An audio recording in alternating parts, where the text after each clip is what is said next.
Here we go. I really hate to interrupt all this amazing energy. This is like a big reunion.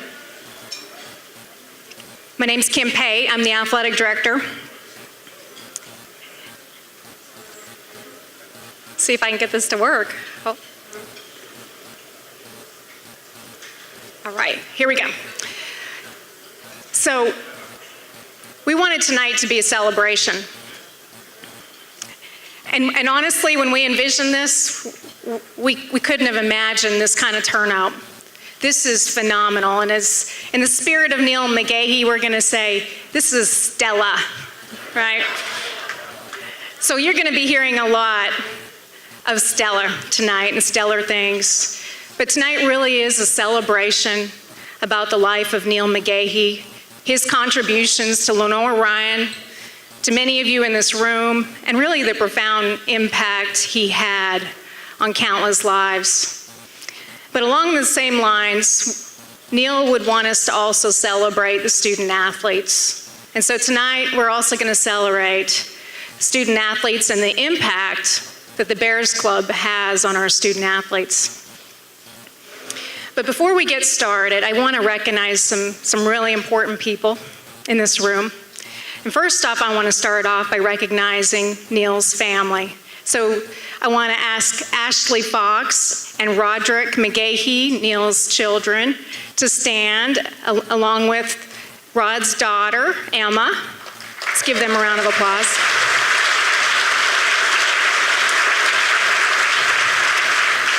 We also have Neil's three sisters, and would love for them to stand. We have Peggy, Elizabeth, Lila. Would love for you to stand and allow us to celebrate you. Thank you for being here.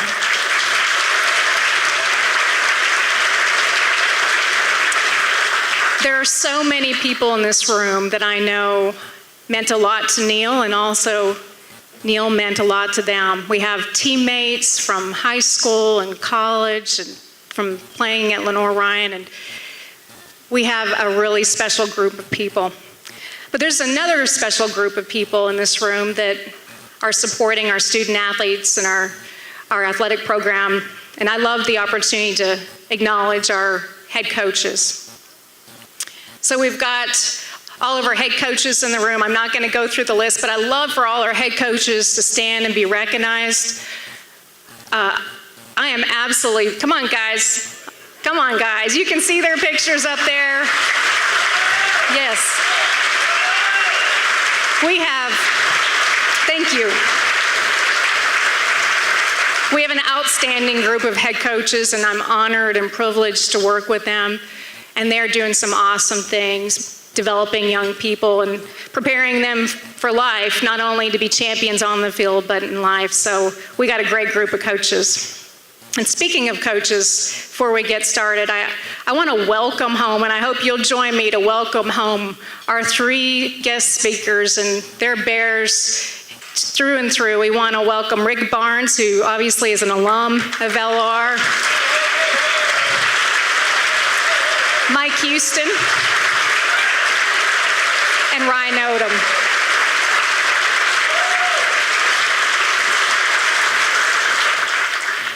Welcome home. Welcome home. You're part of our Bears family, and we welcome your families, and thank you for making the trek.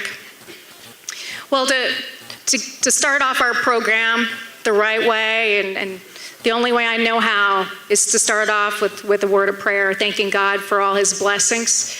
And I couldn't be more excited to ask Coach Cronick, our new head football coach, to come up here and share a word of prayer. But before he comes up here, I do want to celebrate all the awesome things happening in his program. Coach Cronick is outstanding. He's a man of high integrity and character, and he's building our Bears football program back the right way. Let me tell you about something that he's accomplished in only 7 months, and I guess it was probably 5 months, Coach. When I interviewed Coach Cronick, he said, Kim, I want to have a GPA of 3.0. That's my minimum benchmark. And I thought, that's awesome. I've never had a football program with a 3.0. Sounds great, Coach, let's do this. And he challenged his guys, and you know, in the fall, Our team had a 2.77. In the end of the spring, they had a 3.05. Let's give him a round of applause.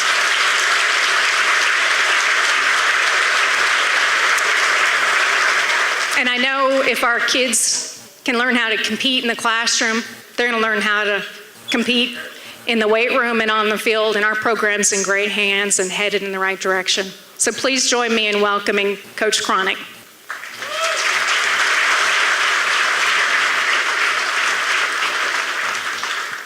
What time is it? There we go. All right. Before I pray, this is unique. Okay, I've been at some different places. This is really unique. So on behalf of all the coaches at Lenoir-Rhyne, on behalf of our student athletes, thank you. Okay, thank you for all that you do. It means so much to us, and I am so blessed to be here. So my wife Amelia is with me. Very blessed to have. They got moved up 4 weeks ago. We're excited to be in Hickory. We're excited to be part of the Bear family. So thank you for all that you do. Let's pray right quick. Heavenly Father, God, this is awesome. We're so blessed. Thank you so much for being so good to us. Thank you for putting me here with such wonderful people. We're thankful for just all our coaches, all our student athletes, our leadership, our president, our athletic director, and all they do to try to help our kids be successful. We're thankful for the coaches we're going to hear speak tonight that have roots here at LR and love this place. And we're just thankful for all the folks that just pour back into Lenoir-Rhyne athletics. We're thankful for this food that we've eaten. Just help us to enjoy fellowship tonight and help us to honor you in all that we do. In Jesus' name, amen.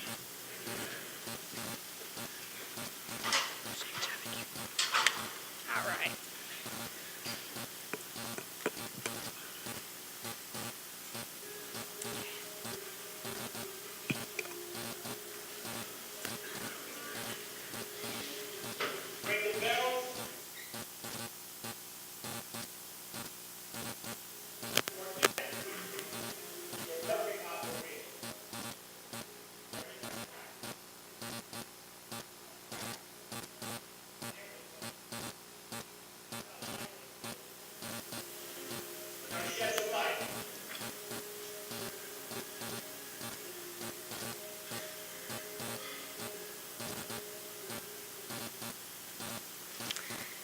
Well, tonight we are going to shed some light, and we're going to shed some light on Neil McGahee's contributions to Lenoir-Rhyne. We're also going to celebrate our student athletes and celebrate the success that they've accomplished this past year, and we're going to share a bold vision for the future of Lenoir-Rhyne athletics. We have something really special we're going to unveil here tonight in honor and celebration of Neil. So this is going to be fun. This is going to be a fun night. And to kick it off, I want to talk to you. I want to share, for those of you who maybe didn't know Neil personally, I want to celebrate some of his accomplishments. Neil was an iconic, one-of-a-kind, transformational, and visionary leader who elevated Bear sports to national prominence while spearheading unprecedented growth. During Neil's time, he added 10 intercollegiate sports, more than doubling the student-athlete population, while all along garnering numerous conference championships, individual, team, and player accolades, as well as multiple NCAA appearances, including a national championship runner-up in football, and certainly we'll hear more about that from Mike Houston. Neil established a culture of excellence here at Lenoir-Rhyne. He was known for his creative marketing and promotional ability. I heard a couple chuckles in the room. He was quite the promoter.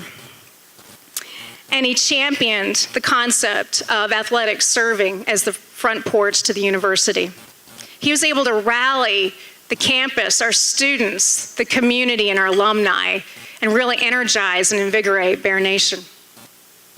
Well, Neil's legacy lives on today, and it really serves as the foundation for where we're building from. The reason I took this job is because I knew Neil McGahee had stood in front of me.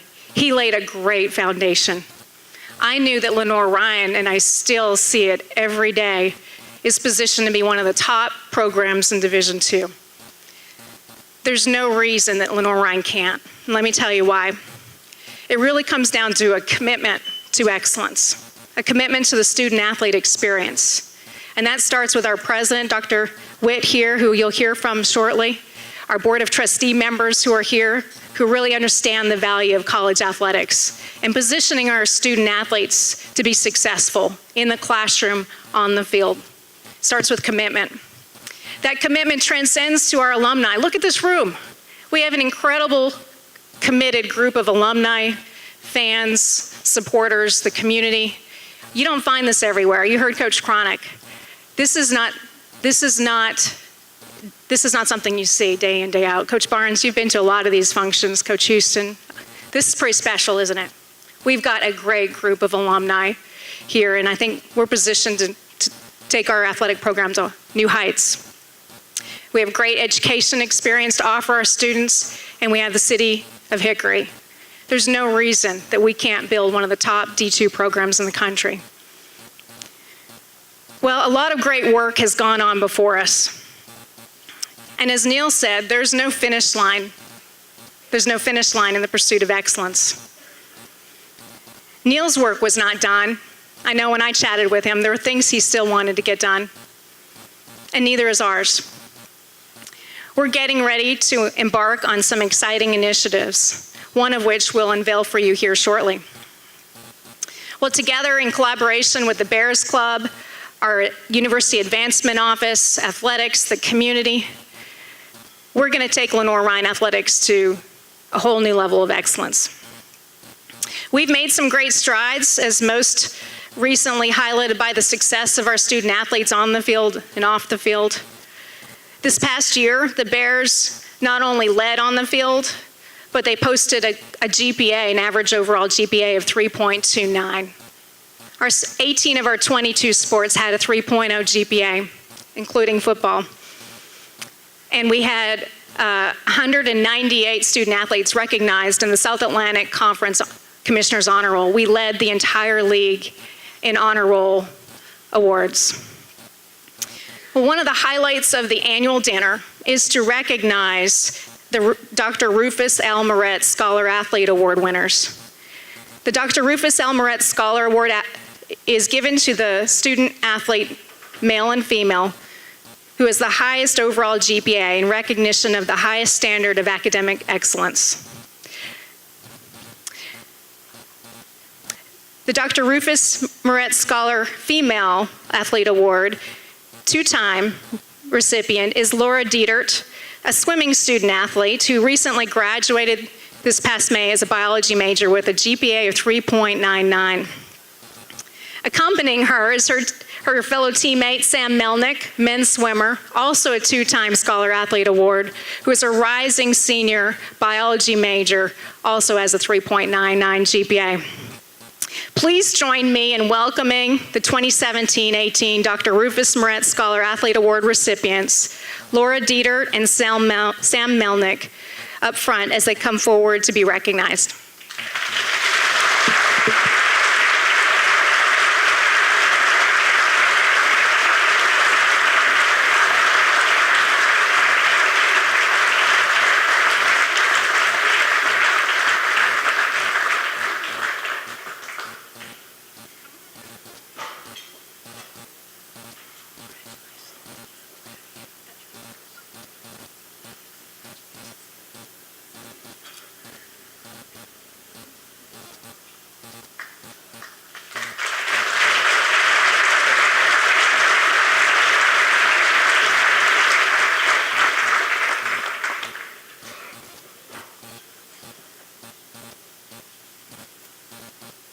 All right, this time we're going to transition and invite up Ryan Edwards, the president of the Bears Club, who is serving in his second year in his tenure. Ryan Edwards is an alum basketball player, and he's done an outstanding job of providing leadership for the Bears Club. So he's going to come share an outlook for the Bears Club here as we look to 2018-19. So come on up, Ryan.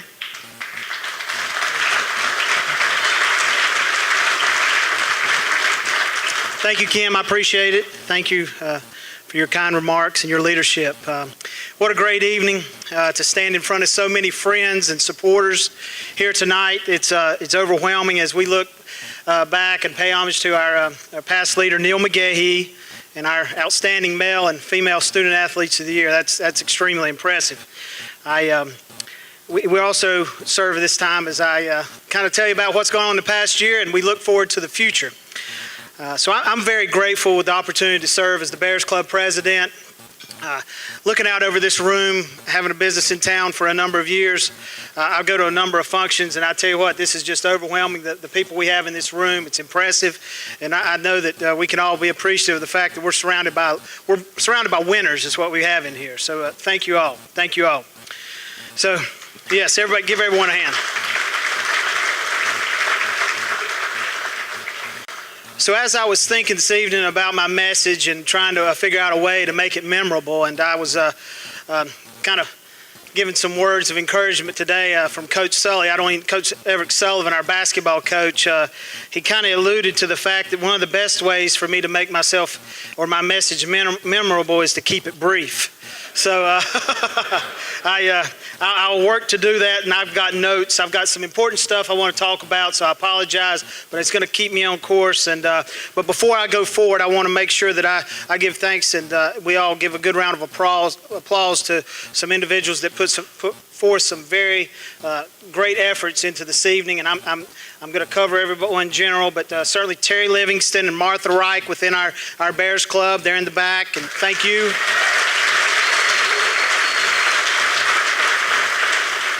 Roger Maxi did a great job in helping to initiate this tonight and everything with it.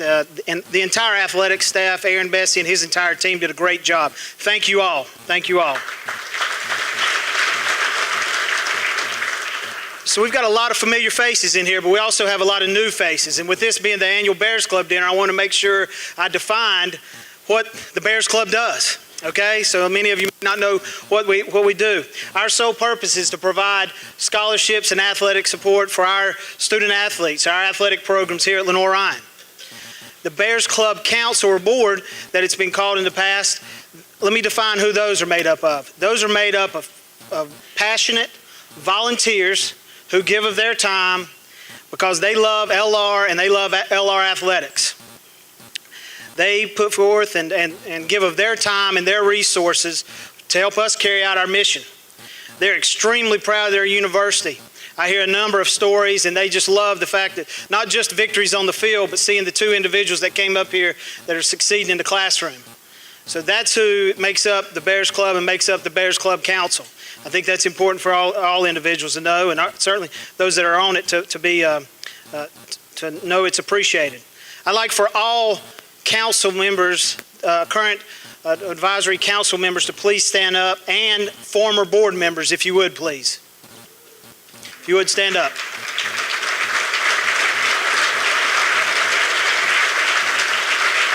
That's great. Thank you all. Thank you all. I'd love to call you out individually, but they do a tremendous job for our organization, and they've put a number of years of service. So let me move forward and let's talk a little bit about the past year.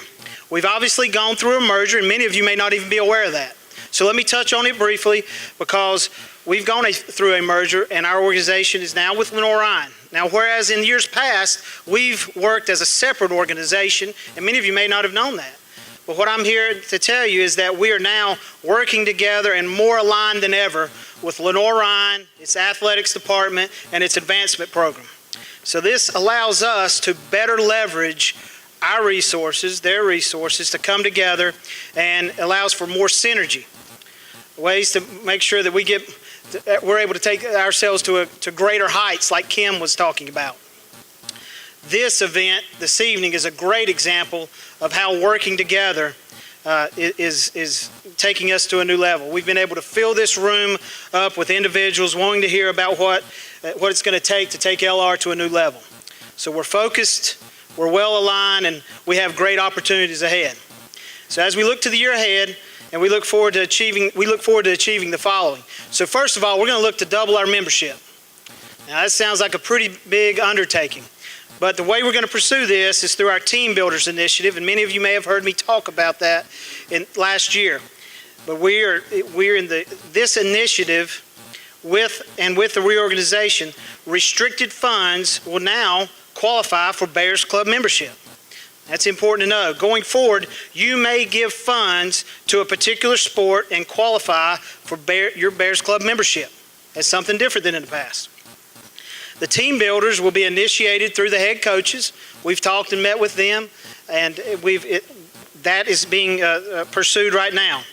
They're going to be looking to organize a group of supporters specific to their particular sport, and they're going to facilitate this through our managing director, Terry Livingston.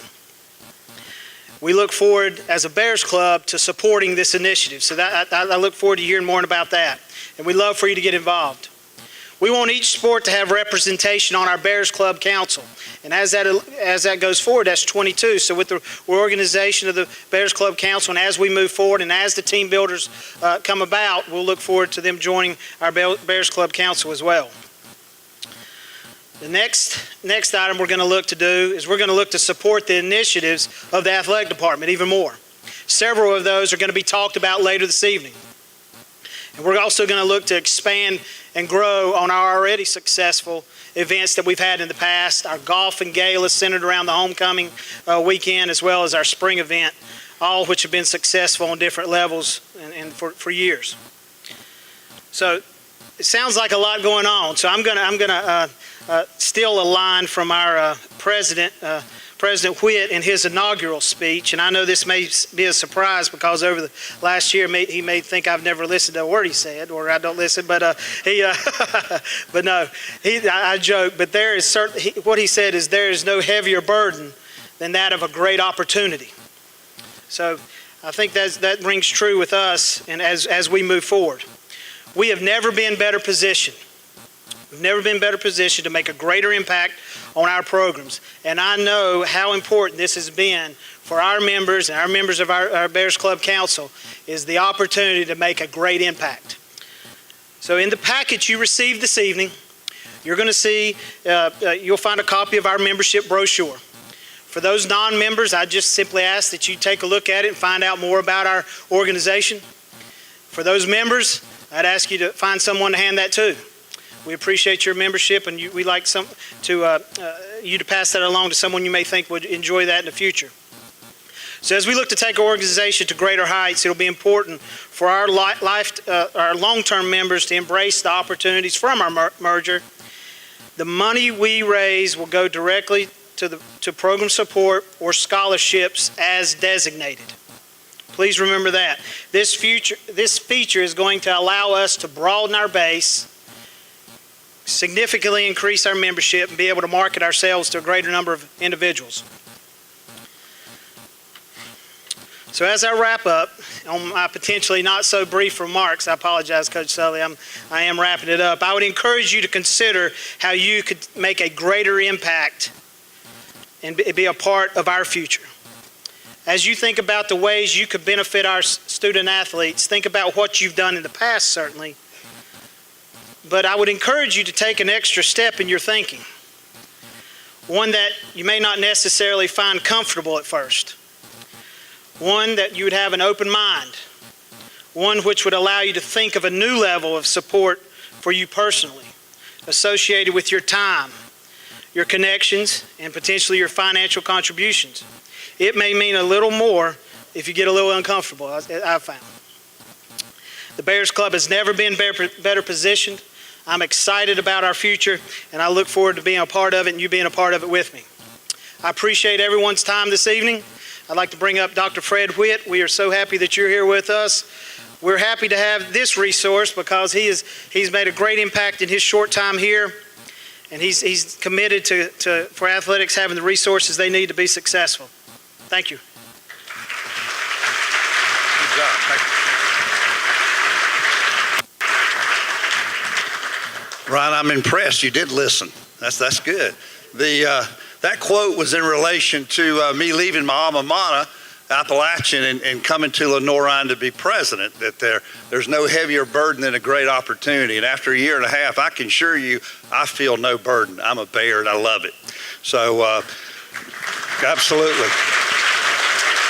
It is my pleasure tonight to welcome you on behalf of Lenoir-Rhyne University to this significant event. I mean, this is just truly outstanding. We're pleased you're here, those of you who are here with us in person, and those of you who are here via live stream on the internet. Thank you all for being here. You're all part of Bear Nation, and you mean a great deal to where we want to move the university and with athletics. I spoke to you a little bit last year at this event, and I think I told you that my goal and what I wanted to do here at Lenoir-Rhyne University, this is it for me. I'm not here to go somewhere else. I'm really committed and all in. But my goal is to move Lenoir-Rhyne to a higher level of excellence in everything we do. And certainly that means athletics. And we want to double down on our support for athletics. You've heard me talk about wanting to be the Duke of the NCAA Division II. We want to be strong academically. We want to be a place of destination. And you want to compete for national championships, rings and diplomas. We want to graduate students, and we also want to make sure we're getting championship rings. It's going to be a great year for Lenoir-Rhyne University. We're going to welcome, in 2 weeks, 530 freshmen, compared to 381 last year, the largest freshman class in the history of the university. That's good.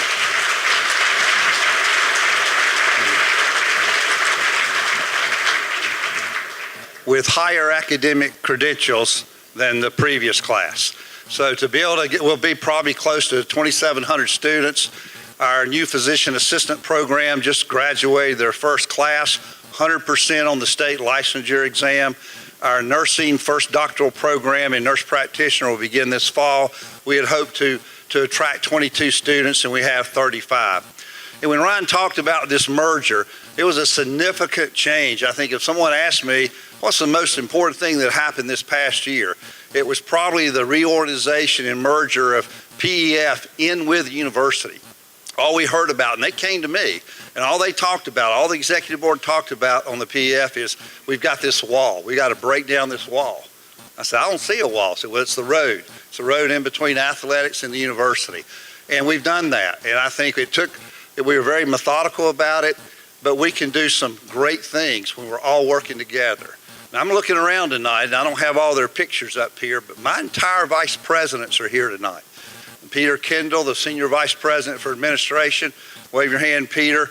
Rachel Nichols, who's our vice president for enrollment management. Kat Necro, our university vice president for advancement. I think she gave up her seat for someone. She's right back there. And our newest member, our brand new university provost, who just joined us 5 weeks ago, Gary Johnson. Gary, I know you're here. There he is. So I don't know how many events you've had that the president and every vice president has been here. And so I think, and I didn't ask them to come. It wasn't a command performance. They're here on their own. So I think that's a kind of a testament. A couple of things that are happening that you're going to hear about, a game-changing project for athletics. It's going to be really unique in the way we honor Neil, but just a few other things. We've added some additional scholarships to athletics. We invested in a full-time track coach in our track and field program. If you ride by the facility, you'll see we're in the process of laying down a new track. New grandstands are there. Yes, we've air conditioned the gym, so come out and support the Bears. It'll be nice and cool. And this summer, maybe I need to get a little bit in here. But the neat thing about it, we're also air conditioning all the locker rooms and the hallways, and we want to do more. We want to replace the floor, better seating, new paint, looking at doing some things at the football stadium as well.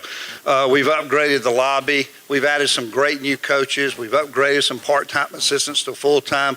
You know, our goal is to try to put our coaches and our student athletes in a position to be successful. We want their 4 years here to be the best 4 years of their young adult lives, and we want to give them the support to be successful both on and off the field, and champions both on and off the field. And again, tonight you'll hear something really, really unique and special. A lot of you have told me about Neil, and I hadn't shared this with everybody, but I actually knew Neil before many of you did. I went to Davison basketball camp, and I don't know, 8th grade maybe, but he was my counselor. So I got to know him better than most.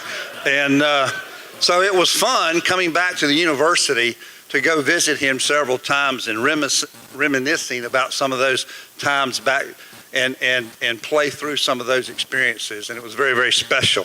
So he built quite a legacy in athletics that we want to regain, and we want to do that for the entire university. Great things are happening at Lenoir-Rhyne University. Great things are happening in athletics, and I'm just excited and honored to have the opportunity to be the president of the university. We appreciate all your support. And now it's my pleasure. I told someone walking in, so you're making a few remarks? I said, yes, just going to be a few. It isn't about me tonight. And they looked at me and said, I've never heard you just say a few remarks, but I think I did okay. But it's my pleasure to bring to the podium and introduce Mr. Roger Maxi.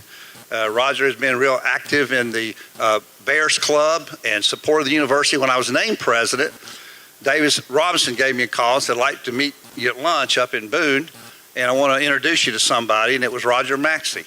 And about 3 hours later, he told me everything wrong and what all we needed to do at the university in athletics. The ironic thing, he was right on many of those things.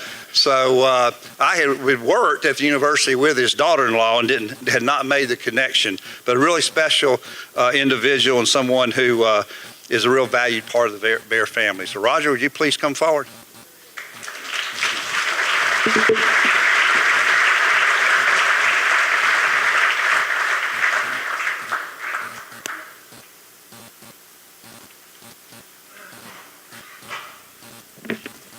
Well, when anybody asks you to be a chairman of an event, you ought to think twice. But one thing I will tell you is that on the event committee was Terry Livingston. Terry's hiding back here in the corner like she always does. Kim Pate, who you've already met, our lovely athletic director, and my buddy Johnny Moe. And I'm going to tell you, it made my job easy because all I had to do is say yes. And look at this room. Something that comes to mind to me tonight in this opportunity to introduce 4 exceptional people is a compliment that I was given one time. And that compliment was, you're really a game changer. Well, those of you that have lived a life in coaching know that that's a great term. But compliments only mean something when they come from the proper source. And this time that compliment came to me from Neil McGahee. It was a great compliment, and I thought, Neil, I'm not a game changer, I'm just here. The game changers were before me. You know, Bob Miller, Hank McCrory, Ed Bird. This whole room is full of game changers. I'd say there's more game changers in this room tonight than has ever assembled in Western North Carolina. Give yourself a hand.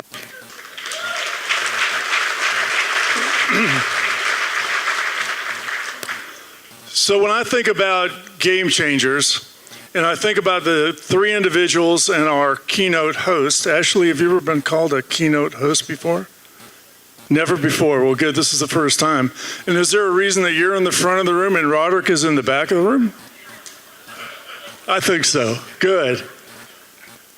The 3 individuals that we have tonight are definitely game changers. And you all have plenty of opportunity to read about them and learn about them, but I'm going to give you my perspective. First of all, Ryan Odom. Ryan comes to Lenoir-Rhyne, first head coaching job, and what big shoes does he have to fill? First of all, he's the son of Dave. Those are small shoes, but they're really big, aren't they, Dave? He's the son of Dave. Secondly, he has to follow a Lenoir-Rhyne legend in John Lentz and all those banners from his playing time and all those victories in the gym. And Ryan came here and truly transformed a program in 1 year. And then, as you all watched on national TV last year, he had some phenomenal success. And one of the reasons that I felt like Ryan is just truly a game changer is because he's all about instilling hope and confidence. And we saw it in living color. And thank you for being here tonight, Ryan. And then we have Mike Houston. Mike comes here out of high school coaching, comes with Fred Goldsmith. Mike Houston ascended in his coaching positions here in ascended to the head coaching position. I've never known anyone in my life, and some of the men are here that played for Mike in his 3 conference championships and runner-up national championship team. I've never known anyone, and I've followed him with Johnny Moe and Marv down to Texas to watch him play in a national championship game. I've never known anyone to motivate people like Mike Houston. What a motivator, game changer. Thank you for coming tonight, Mike. And then there's Rick Barnes, native son of Hickory. You know, one day I was in town here with Rick, and he put me in the car with him. He drove me all over Hickory, showed me where he grew up, yards he played ball in, took me over to College Park and said, hey, I used to light it up when we played at College Park in junior high. And then his days playing at LR and on to coaching and all the great successes he's had. I've been privileged to be at practice with him and watch the great success that, what is it about UT? UT Texas, UT Tennessee, there's something about UT that sticks.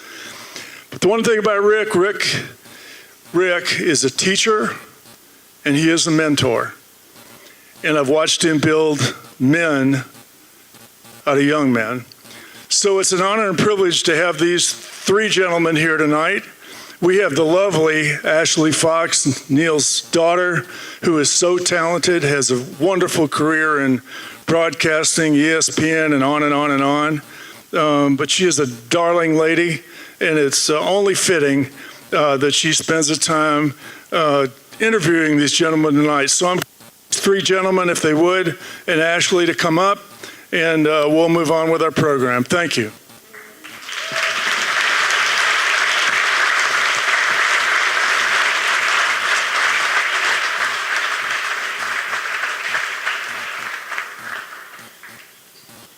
Thank you.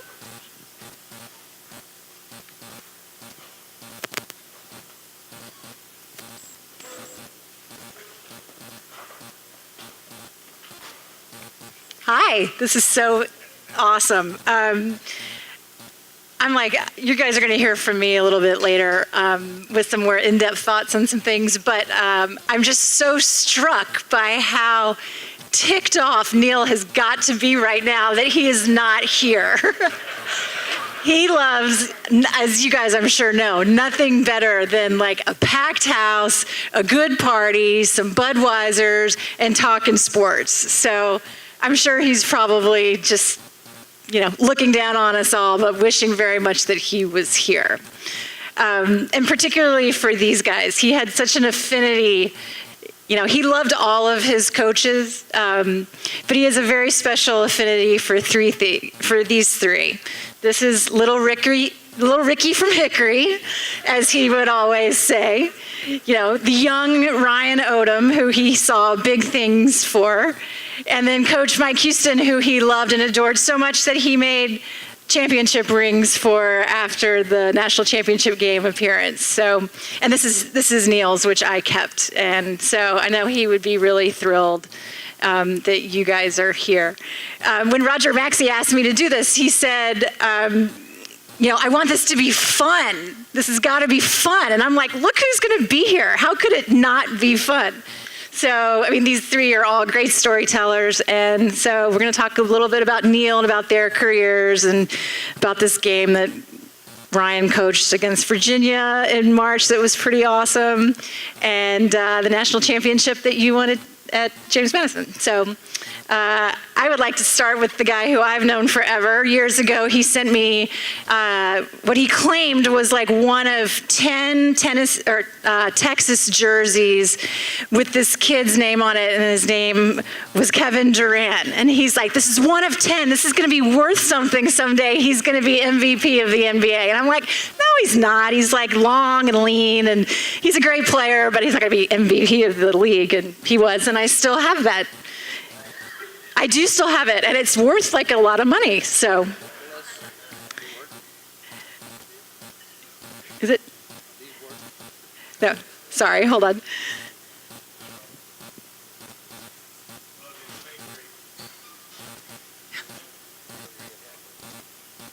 We can pass this. Okay. Okay, it's working now. Okay. Well, I think what maybe we should do tonight is you just donate that jersey to Lenoir-Rhyne. Because, like I told you, one day it would be worth a lot of money. Yep. Oh, sorry. God, you really put me on the spot there, didn't he? And we might get you another one. You might. Yeah, we might, yeah. There were, yeah, I'm sure. Okay, so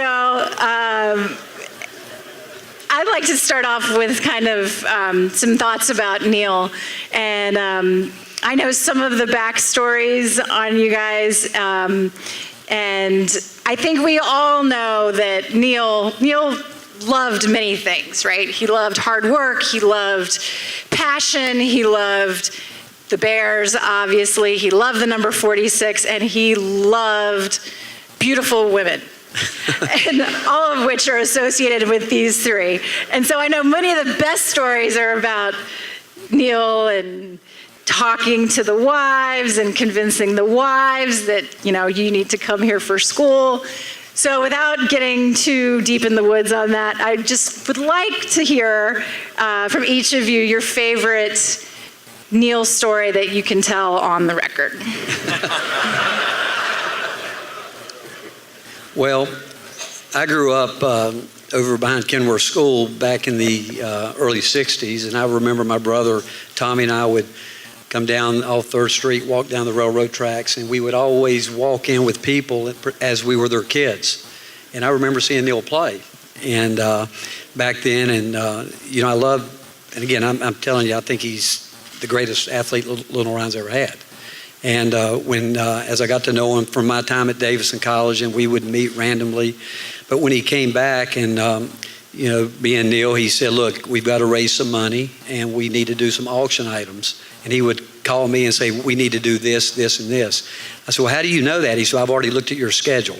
I said, and then I can remember the nights at Ed and Polly Bird's house at night. We'd be standing there and really just waiting for the next morning. So Polly would cook us breakfast and everything. But all these ideas were going and going and going.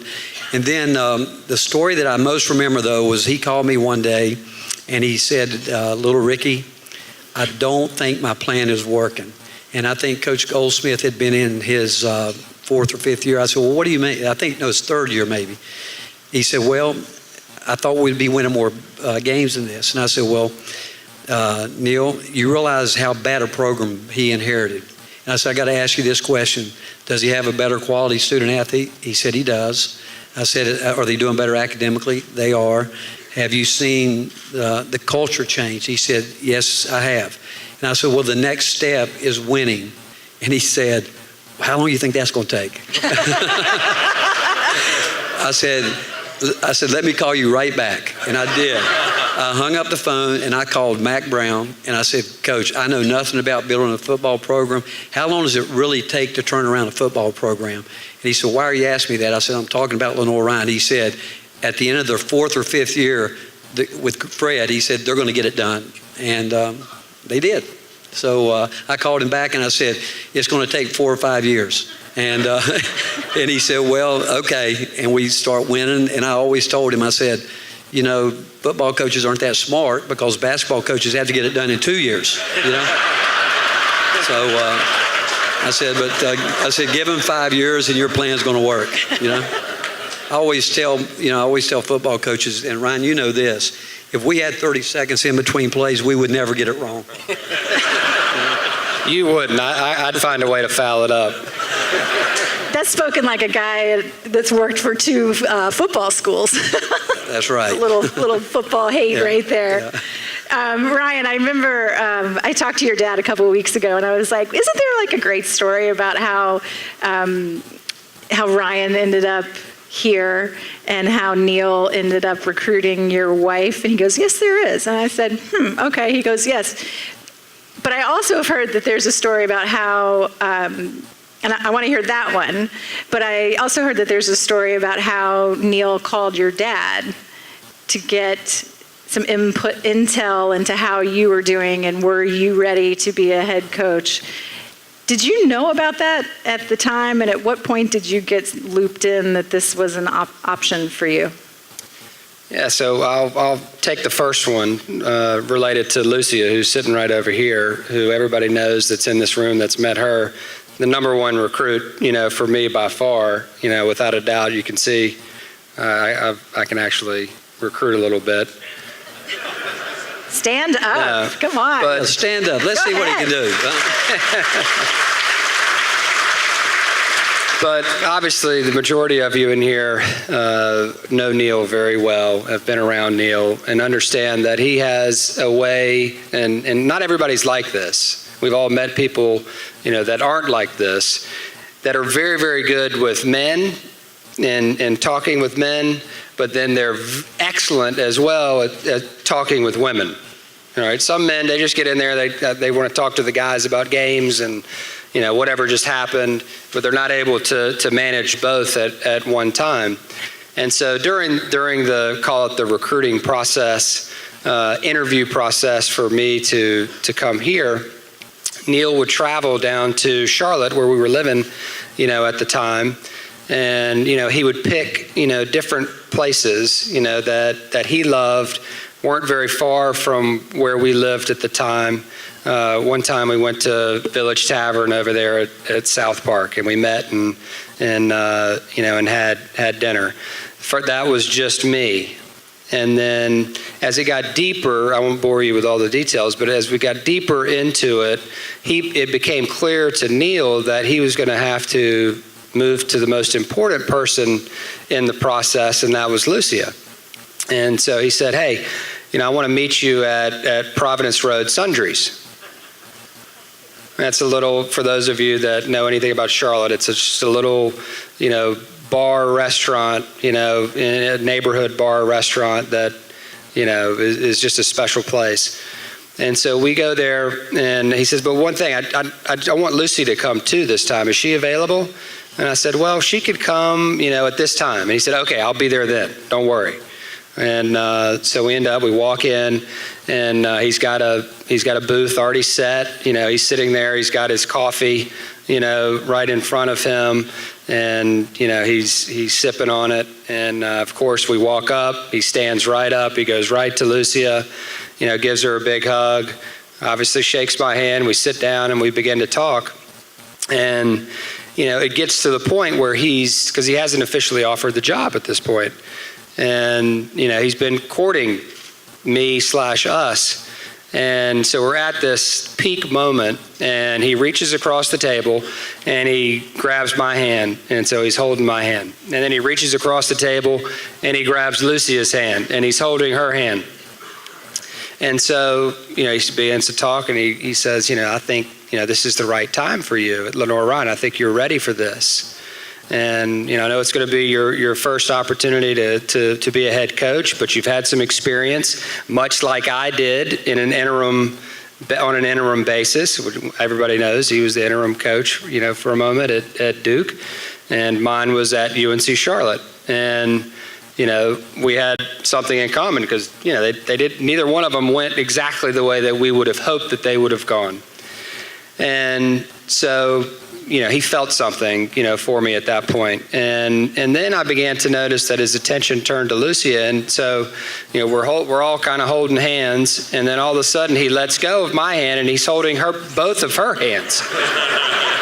And I'm like, what? Hold on a second. I'm the one that's going to coach the team. No, but it was great. I mean, he obviously, I would not be where I'm at right now if it wasn't for Neil. And, you'll know this, Jim Valvano, he said one time in one of the ESPY speeches, or one of his speeches, the greatest gift any father could ever give, their son is to believe in them. And, Neil obviously was not my dad. My dad certainly gives me that, but Neil was a lot like my dad in that he believed in me, gave me my first opportunity, and I'll never forget it.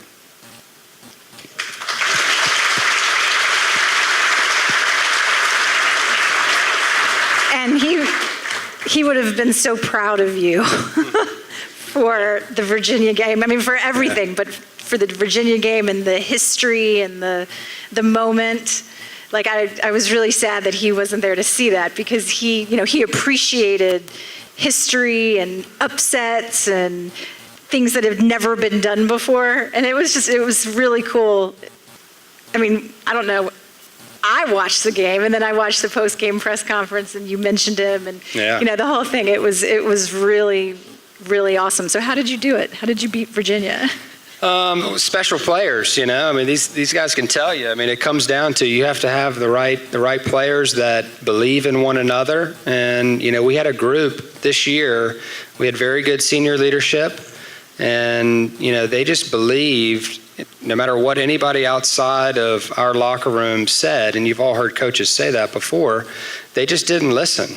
They were a confident group, and they understood each other's strengths and they understood each other's weaknesses very, very well, and they played to it all year. And I think our team attacked, and we were very fortunate in that.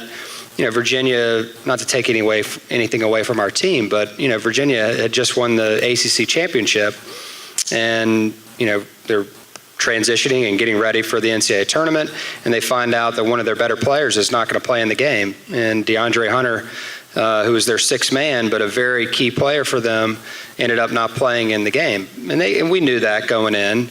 And I think, from a matchup perspective, the combination of them losing, a player there at a key time and not having long to, adjust. I know that happened to Dad one year. Tony Rutland in the ACC championship, goes down with an ACL. Tim Duncan, it's his senior year, I think, or junior year maybe. And, they ended up still winning some games, but, they might have been able to win the whole thing, had they had him. So it's timing. But, for our guys, I think the matchup was key, because we were like aliens to them. They were bigger, we're smaller. We've got a 5'5" point guard. We're running around crazy. And then all of a sudden the game pressure, came on. We were tied at half. We felt good.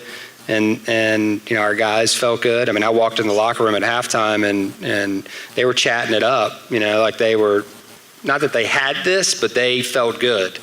And so there wasn't much, I had to say at that point, except for keep attacking. And then you began to see the game pressure really get to Virginia in that moment. And because nobody's been in that moment before, it's really hard to describe. And for us, it was kind of like we were going, and we were using the energy. Our fans, the whole Coliseum, was electric. But my best memory of it was after the game, and we're getting ready to play Kansas State in the next game.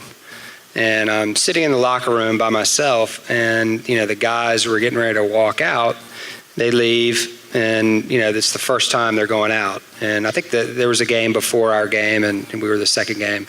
And, the players are lined up getting ready to run out, and I'm literally by myself, and it's underneath, obviously you can picture it, it's underneath the Coliseum, so you're down there, you really can't hear a ton, but then all of a sudden I heard the crowd just go berserk, and I was like, they're cheering for UMBC. That's a pretty cool thing. Nobody knew who we were, 2 weeks before. And then whoever was doing your social media account blew up Twitter. That guy was he did. Great. I mean, Well, your dad would have told him, make sure you patent 16 beats 1. You told me that. Yeah, I told you, and he would have told you the same thing too. Mike, you were probably, I'm guessing, at least among this group here, around Neil more on a day-to-day basis than anyone.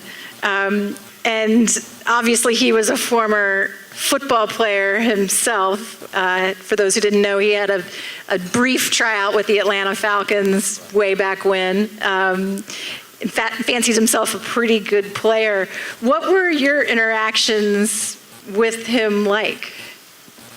Well, I mean, all of my interactions were always, he was always so supportive of us, and me in particular. And that's, I felt like I had a really good connection with Neil from the get-go. And I remember just listening to Ryan's stories. I remember November 2006, and Coach Goldsmith has just been hired here as the head coach.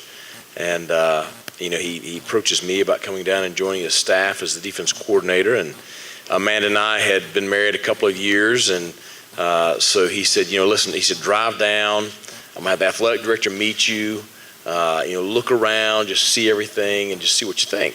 And so I think it was a Sunday afternoon. We drove down from Asheville, and we pull up in front of the McCory Center, and Neil's sitting there and gets out of his car, and he's got on his Adidas 3-stripe, his classic shoes. So he comes up, greets us at the car. I shake his hand. He immediately starts talking to Amanda about her shoes. So he understood right there, kind of the key to a woman's heart is through her shoes. So that conversation lasted the bulk of the afternoon. But, Neil, for me, he believed in me. And I can remember, at my introductory press conference when I was hired as the head football coach here, and I stood up, and, the last conference championship had been, 20-some years earlier. And I stood up there and I talked about we were going to build a program that's going to win a conference championship at Lenoir-Rhyne. And I don't know how many people in the room believed what I was saying, but Neil believed. And in that first year, we won our first game on the road at Concord. We come home. We played Davidson in Charlotte. We lose to Davidson in game 2, which was a little bit of an upset and kind of a time to kind of question your head coach. But I remember that Sunday afternoon, Neil calling me and said, stick to your guns. I believe in you. You're the right guy for this job. And that next week we beat Carson Newman at home. I know Ike and Jamont and Hollywood and those guys remember that game. But that was kind of the game that kind of set the stage for what was going to be, a great 3-year run. We saw Lenoir-Rhyne football go from an afterthought in the South Atlantic Conference to being, kind of the king of the South Atlantic Conference. But it was, Neil believing in us the whole way through. And so for me, it was just his trust on a daily basis. And he was always positive. He was never negative or questioning or anything like that. But, I owe him a lot for where I am in my career and where we are in our lives. Beautifully said.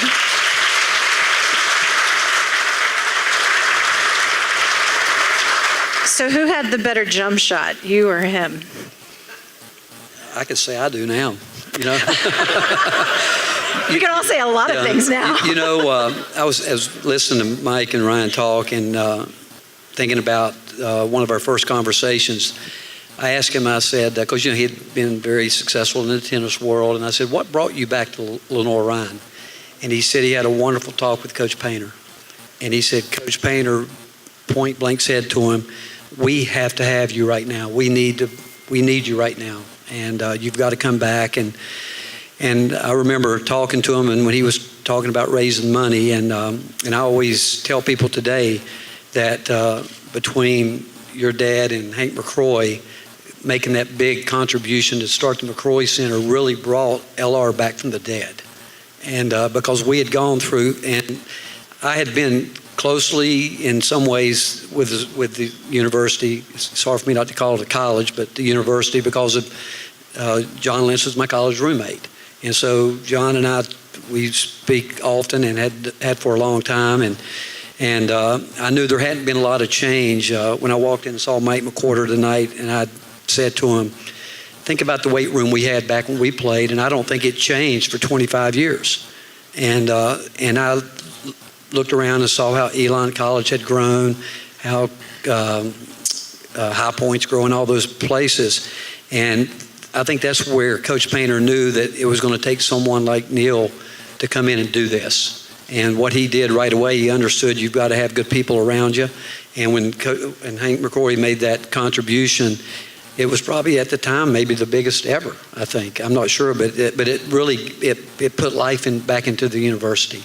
And from there, he knew, and like all basketball coaches know, that football is the lifeblood of the athletic department. It's the engine that drives the train.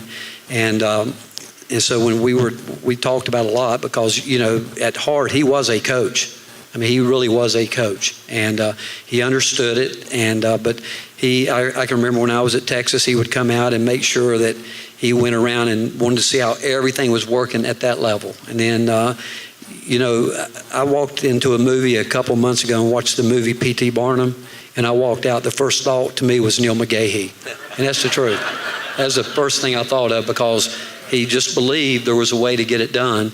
And but he wasn't afraid to come in here at a time when there wasn't a whole lot to grab a hold to, and he did definitely take it to a different level. And we always talked about, you always want to leave it better than you found it. He definitely did that. Well, and I beautifully said. I think I would be remiss if I didn't say that I think Lenoir-Rhyne left him better than when they found him, too. It had a profound impact on his life and his career, and he came home, and I think it really meant a whole lot to him about how he was embraced by the community, and how he was able to get things done and add sports and have wonderful coaches, and ask you for things all the time, and you sometimes probably tell him no, but more often told him yes. So it was a really special place for him, too. One of the things that really tickled him was when he got the honorary doctorate. And he's like, now you have to call me Dr. McGahee. Which is pretty funny. And because both of his sisters have, really, or all three of his sisters have great educational pedigrees. And he's like, they had to earn it, but I was just given mine. But I was thinking about it earlier. I think having his name on a building would tickle him even more. Like, I think he would be really psyched to have the Neil McGahee Athletic Performance Center, because he understands too that athletics, stirs the drink, as it were, for a university. And I'm wondering, from you guys' perspective, I mean, you coached here for a year, you were here longer, and had to recruit and bring players in. What is a facility like that going to mean for the sports here? Mike, start with you.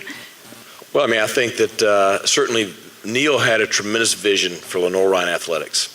And, when he took over, and many of you, especially Bob and Hank, you remember the way it was when Neil took over. And it was not a bright spot for the institution. But, he thought, and I think that Dr. Powell did as well, that athletics could be, and he called it the front porch of the university, that it could make a difference for the advancement of the institution. And he had dreams for the facilities. The McCory Center was a tremendous asset to us when we got here in recruiting, but he had bigger dreams. And I think that, a facility like they're talking about now, and, named in Neil's name, that's going to make a difference not only for football, but for all sports. A facility where, number one, the athletes, they see a commitment from the institution, a commitment from the administration to make athletics a priority, that they understand what athletics can do for the institution.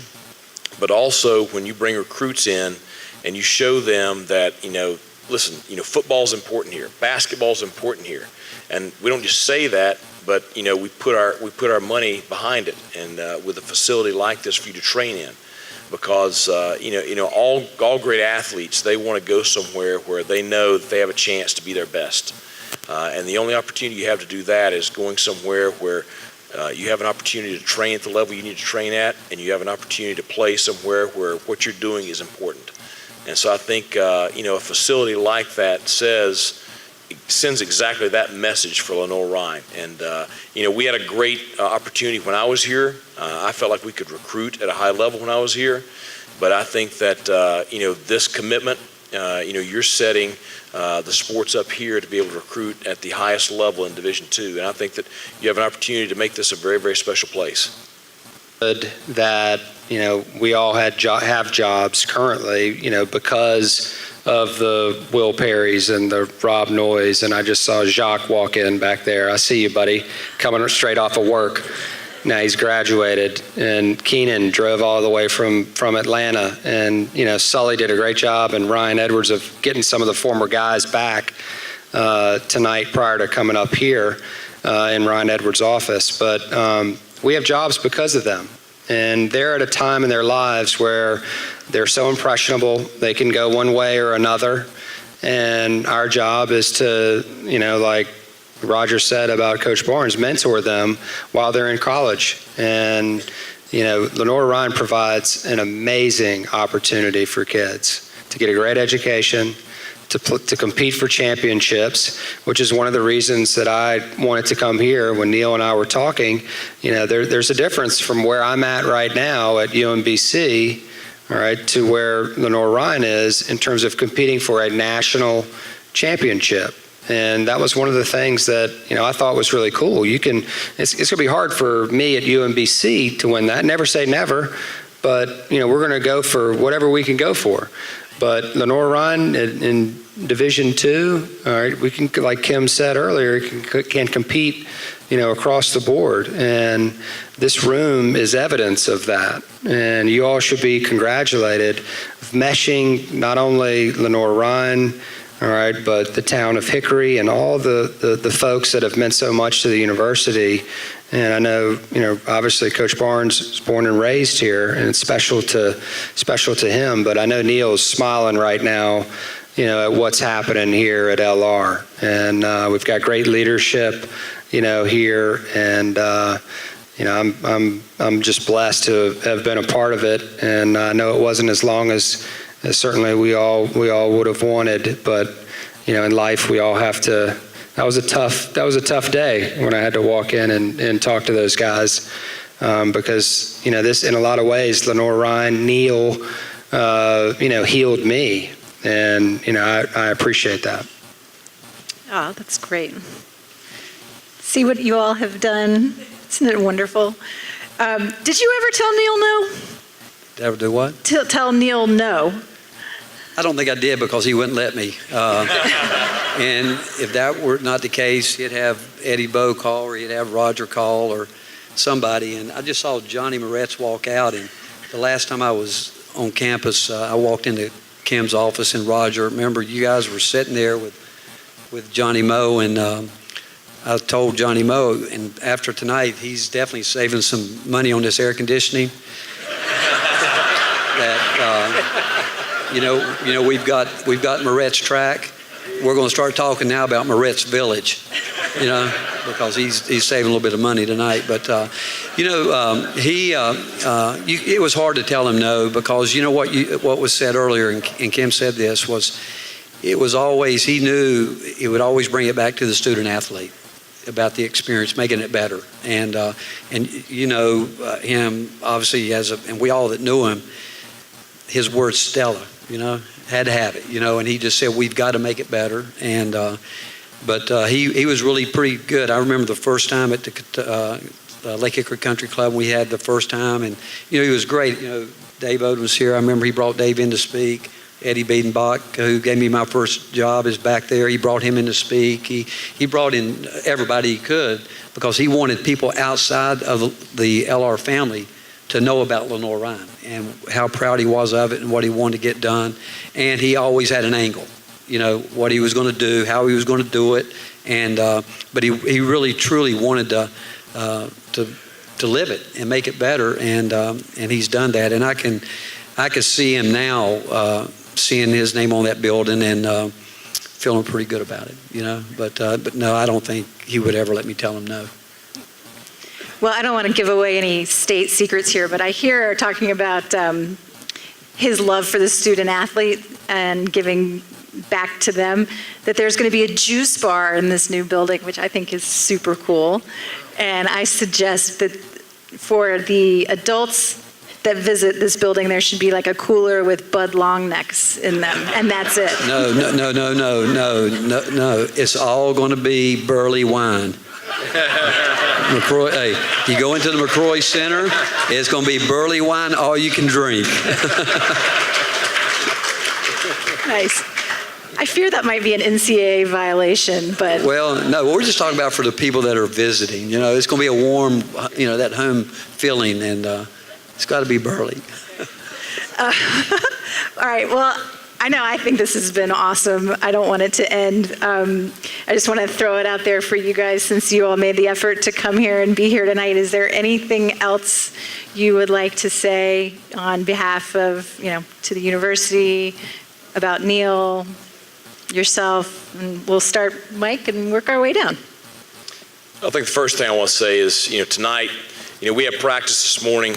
I've got practice tomorrow morning. We're in the middle of preseason camp, and originally I didn't think I'd be able to make this, but I couldn't say no to Neil, but I can't say no to Johnny Moe either. So he made it possible for Amanda and I to be here tonight. But I'm so glad that he did, because being here and seeing so many important people in our lives, and so many people that are so influential to us. The three Bears, Hank McCory, Bob Miller, and I promise you, John David Moose is looking down on us right now.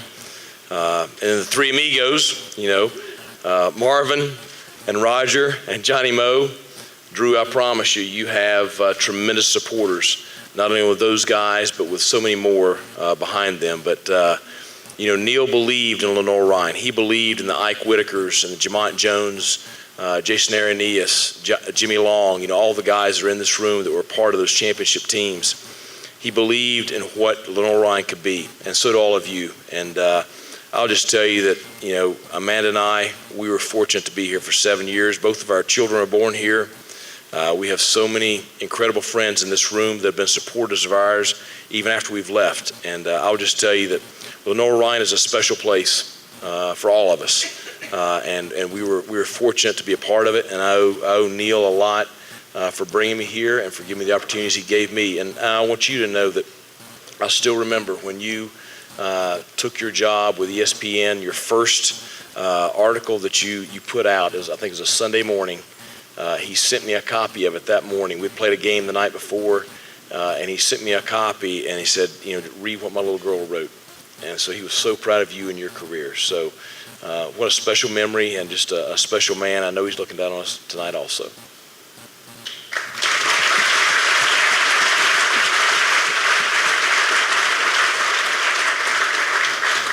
Yeah, I think I've kind of said it, here. Neil has changed my life, changed Lucy and I's lives. Connor, who's here, and Owen as well, the two boys, just giving me this opportunity and introducing me to,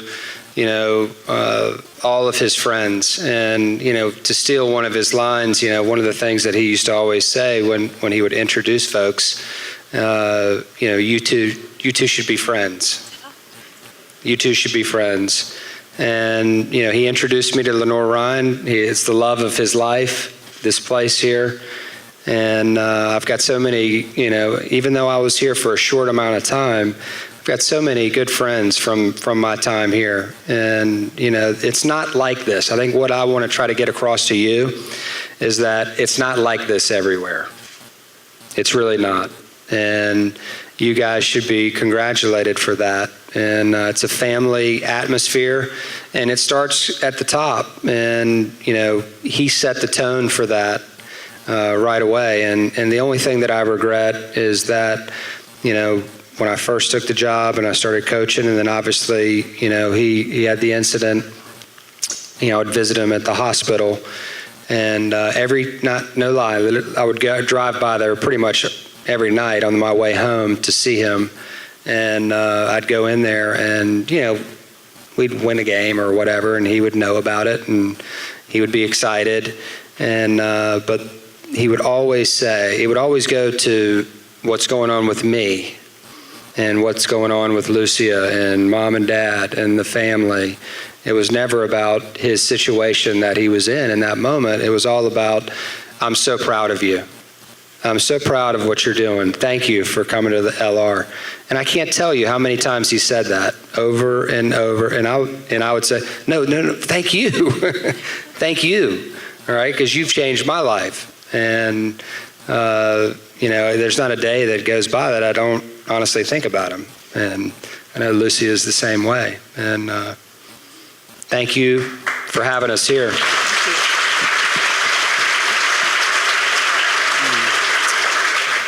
as I mentioned earlier, from the time I'm saying in the early 60s, coming to Lenoir-Rhyne, and then I married into the Rhyne family. My father-in-law, Press Rhyne, a local businessman, hosiery business, and he, like most business guys in the 60s and I think 70s, were really involved with Lenoir-Rhyne College. And I can remember sitting with him and him telling me of the great Clarence Stasevich teams of the late 50s and early 60s. And I've told people this before.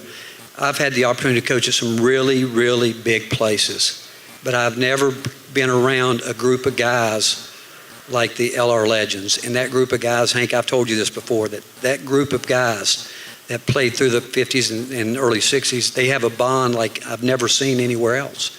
And then obviously growing up here and Hickory High playing their football games Friday night here at the field, and then Saturday afternoon watching Jack Huss and Mike McRae and Toby Morgan and all those guys run that single wing. I watched that. And then obviously come to school here and watching Mike McWhorter, Scott Crawford, and other guys win the first SAC championship. And then leaving here, and John Lynch, my college roommate, coming back and living it through him with 30 years. And I do think and I said this earlier, we went through a couple decades where it was not very good, and we were really at rock bottom.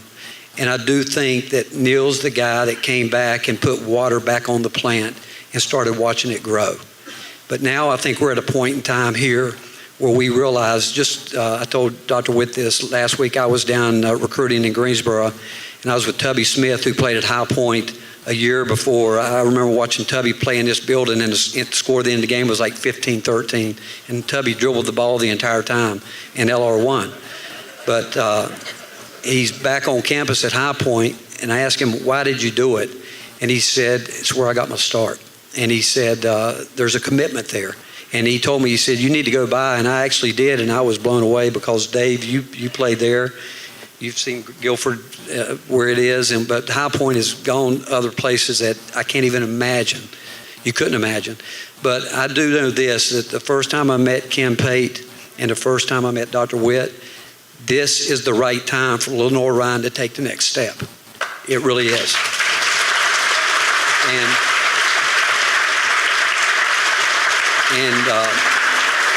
if Neil were here, he would be the first one to say there's a lot of things that have to come into play. And I remember he said this to me one time, or I said it to him, that he asked me, he said, what was the first thing you learned being at Texas? I said, well, it was the first place I ever went with our athletic director, Delos Dawes, and actually walked in a room where I was in a room with 3 billionaires.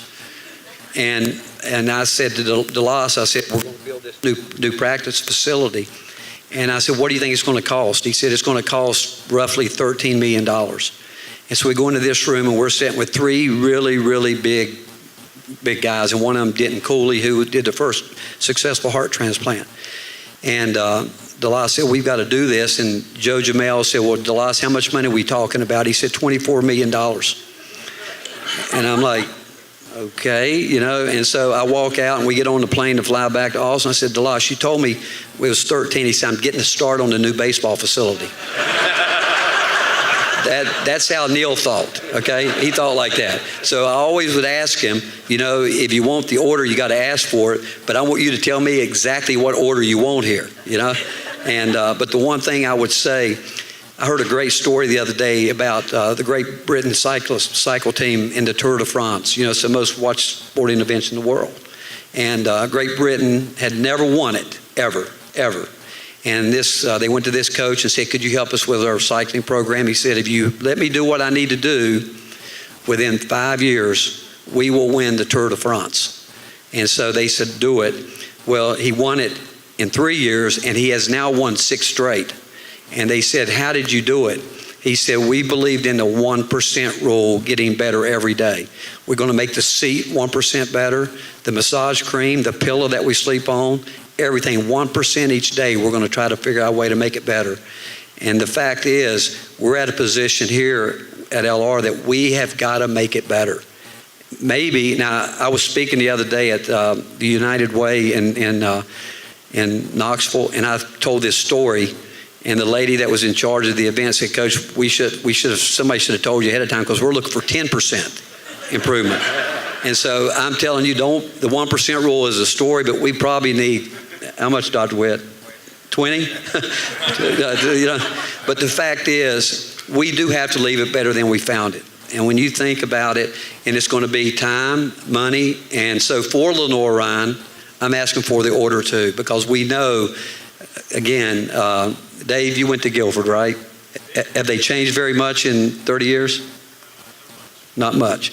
And it concerns me at times when I think of Elon and all that, and we were there. I mean, we were there when those teams were in our league. But I will tell you, we've got the best leadership from top to bottom we've ever had, and it's exciting that all the vice presidents are here. It really is, because that's important. Now we got to make sure they understand student athletes, okay? But the fact is, thank you all for being here, and believe me, Hickory needs Lenoir-Rhyne to be special. It really does. And this town needs it. And like my father-in-law grew up with this. And I remember as a kid, there was nothing more exciting than coming into the Shuford Gym. There was nothing more exciting than going to College Field and watching those guys play. We need to redo that again for this town. Not just us with out of town, but this town of Hickory needs Lenoir-Rhyne to be big.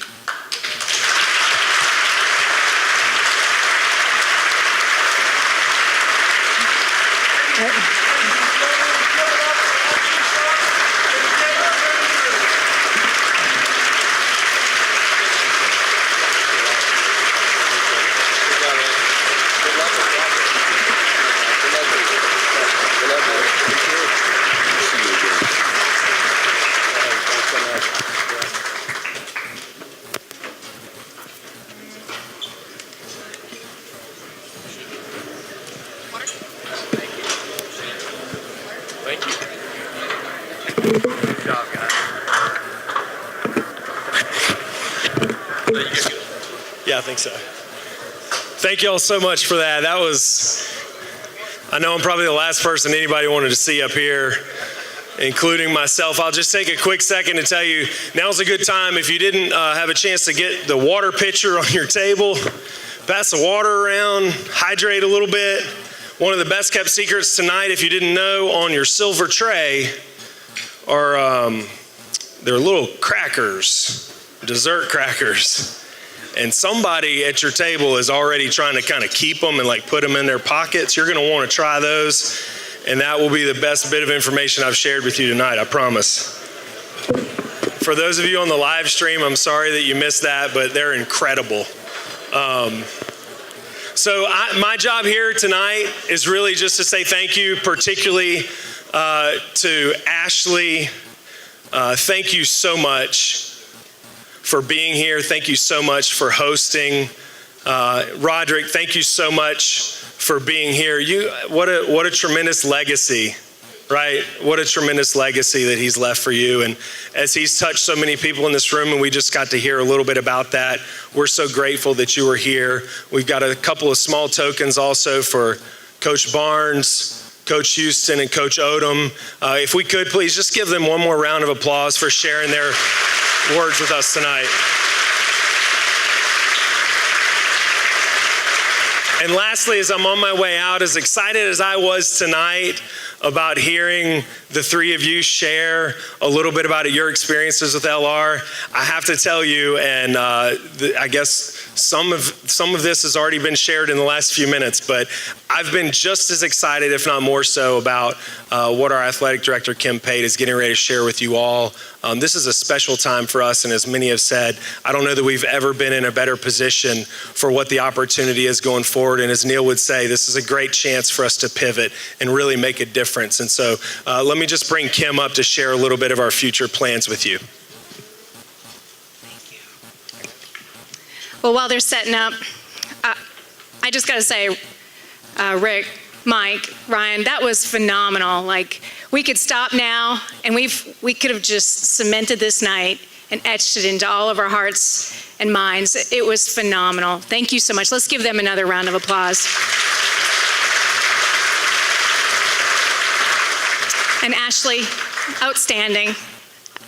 I know why you got a awesome talent in working on ESPN, and you've got a great future ahead of you. Thank you for taking time to do that for us. We're so fortunate to have you here. So, well, without further ado, I'd like to share a game changer. Lenoir-Rhyne has decided to name a sports performance center in honor of Neil McGahey. The Neil McGahey Sports Performance Center. But we do have to raise money for it, so it is the Forever 46 campaign. As Ashley shared, 46 was really important to Neil, and if you knew Neil, you understood that 46 was synonymous with Neil. So I'm going to share a video to unveil the project, and I just ask you to sit back and enjoy.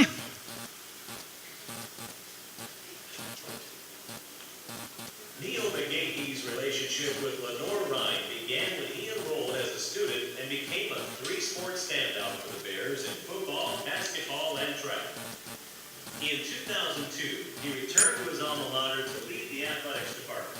Neil served as director of intercollegiate athletics and executive director of the Bears Club for 14 years. McGahey's transformational leadership elevated Bears athletics to national prominence while spearheading unprecedented growth. During McGahey's tenure, Lenoir-Rhyne added 10 sports and more than doubled the student-athlete population. Neil was a transformational leader. He influenced and impacted not only athletics and their nation, but he made a tremendous impact on the campus and the community in really a profound way. Neil's energy is infectious, and so it's easy for him to get up in the crowd and get it going. So he kind of came up with the thing where we need to make a pivot in our sporting programs, being okay, and sometimes good, to being consistently good and competing at a national level. In that regard, he wanted athletics to be the front porch of the university. The university, in collaboration with the Bears Club, will recognize Neil's contributions with a capital facility named in his honor. The Neil McGahey Sports Performance Center is an opportunity to celebrate Neil's life work and the profound impact he had on Bears athletics, while continuing his legacy for generations to come. We wanted something that would celebrate Neil in both roles, as athletic director and also as the executive director of the Piedmont Education Foundation Bears Club. There are aspects of this facility that are really unique and special. We'll have state-of-the-art weight room, a training area where we can handle the athletic side of it, the fitness side, physical development. We'll have a nutrition bar. We'll have classrooms that will allow us to develop our student athletes spiritually, mentally, and really preparation for not only games but for life. This facility will also include a covered pavilion connected to the Sports Performance Center that will serve jointly as the Bears Club hospitality area and a dynamic engagement space for teams and the broader campus to host events throughout the year. Well, the Neil McGahey Sports Performance Center is going to bring a big time wow factor to our crew. Kids are going to see the commitment that the university's made in athletics. That's a big deal to families, seeing the commitment that they're willing to put money into the experience of the student athletes. This will definitely help me and my team and everybody else here at LR. All of our teams that we have here performing at our best is what we strive to do. And so it's very, very important that we have the things that we need in order to succeed, because we just want to represent Bears and show everybody exactly what we're capable of. One of the things that Lenoir-Rhyne aspires and tries to ingrain in our mission statement is the development of the whole person. And I think having a facility like this will not only be good for our athletes, but our students, will help them develop physically, mentally, socially as well. I'm honored to co-chair with Ed Bird the finance fundraising component of this campaign. Everybody's contributions is important, and this can't be done without everybody's help. We're making a major commitment ourselves, because we have real big love for Neil and what this facility can bring. We're realizing Neil's dream, and we're all behind that. Neil always said, "I'm on your shoulder." Whenever he was away or we were away, he said, "John, I'm on your shoulder." This will forever have Neil on our shoulder for athletes, from the training standpoint, the educational standpoint, the physical standpoint, and the mind, body, spirit so to speak, it all gets done here, Neil would be elated with this facility. The Forever 46 campaign invites donors of all levels to make a gift to honor the profound impact Neil McGahee had on Bears athletics, the university, and the countless lives he touched during his time at LR. Those who knew and loved Neil recognize that his spirit lives on in the hearts of the young men and women who wear red and black. The McGahee Sports Performance Center embodies Neil's love for competition, his dedication to the game, and his pride in Lenoir-Rhyne. To honor his life's work, the university has established Club 46. Donors who make a leadership gift will join Club 46 and will ensure Neil's legacy continues for future generations. Join the Forever 46 movement and make this a total team effort. We're counting on the entire Bear Nation to make Neil's dream a reality.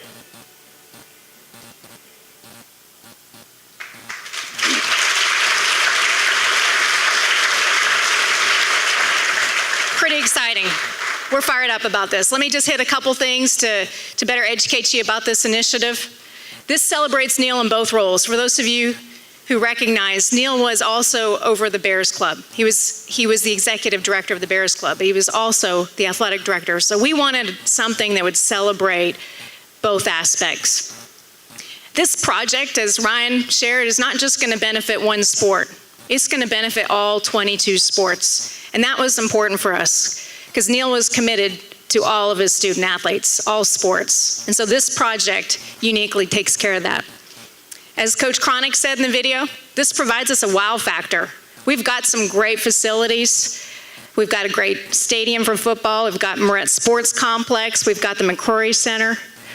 But this gives us a wow factor for all 22 sports. And let's be honest, sports performance is where it's at in recruiting today. Coaches will tell you that. This addresses a huge need space. You heard me say that Neil added 10 intercollegiate sports and more than doubled our athletic population. Our coaches will tell you it's hard to get into the weight room right now. It's hard to find a time if it's not 5 in the morning or 11 at night when they can train. And we want to make sure that we support our student athletes both in the classroom as well as in their development. So this meets a lot of needs. Really supports our commitment to the whole person, as Dr. Witt said in the video. We are committed to developing the whole person. This takes care of everything. We have space where we can meet with our teams dedicated to athletics, where our coaches can scout for games, but we can also bring in FCA or have a chaplain session with our teams for spiritual growth. And we also have the opportunity just for, staff meetings, you name it. We can take care of everything here. And as Ashley said, there's a nutrition bar. So we'll make sure we have a juice named after McGahee. This is a special time for athletics and the university. And as Ryan Edwards shared, this is an opportunity for us to do bigger and better things, working collaboratively with the Bears Club. We want to grow our membership. That's the number one priority for us, because we need to make sure that what we have here, this special thing, this family, lives on for generations and generations to come, because we're not all going to be here forever. So we want to build a sustaining family and commitment to all sports. So this is an opportunity for us to work together and support the growth of the Bears Club with the pavilion to be able to attract more members and engage with them and attract all sports. So this really is a special opportunity. I want to recognize Roger Young and his team from David Looper. They're the ones working with us on this project, as well as Patrick McMurray from Holland and Hamrick. So they work with us on the rendering. They're the contractor we're working with. As you can see, there's 3 components to this project. There's a new weight room, indoor turf training area, nutrition bar. There's a Bears Club pavilion, and then we're repurposing our team meeting area, or our weight room for a team meeting area. And all that square footage comes out to close to 14,000 square feet to support and enhance our student athlete experience.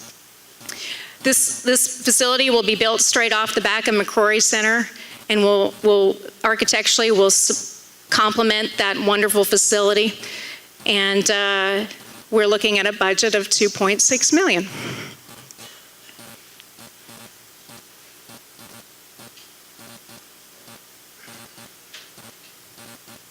From a workout and training space, we've been working with 9 racks, and we will now have 17 stations for our student athletes. We will also have a turf training area, about 1,500 square feet. And this is a really cool piece. No other athletic department has this, okay? Let me tell you, on recruiting Saturdays, you name the team, this place can be used for recruiting and for team meals. Not only is it going to be used for the Bears Club, but it's going to support the entire campus from an engagement standpoint. This is cool. There's going to be 8 televisions, 80-inch. I mean, this thing has all the bells and whistles.